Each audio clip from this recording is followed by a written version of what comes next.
តាមពិតទៅជីវិតដែលរីករាយពិតប្រាកដហើយទទួលបានភាពស្ងប់ក្នុងចិត្តពិតប្រាកដ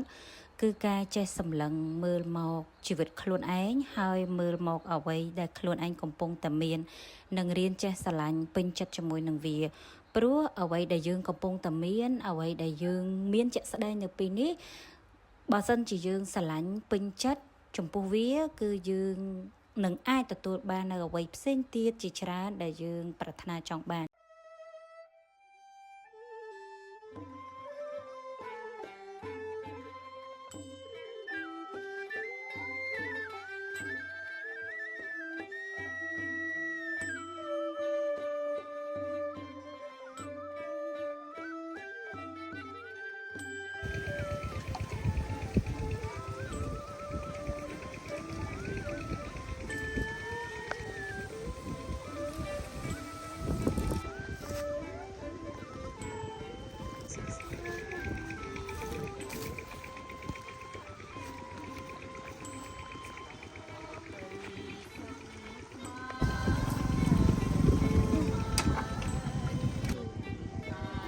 pun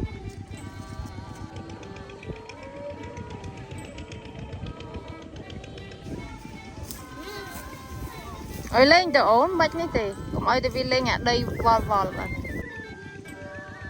chụp nè chứ nữa nấu tụi lạ em ơi tung chụp nè hai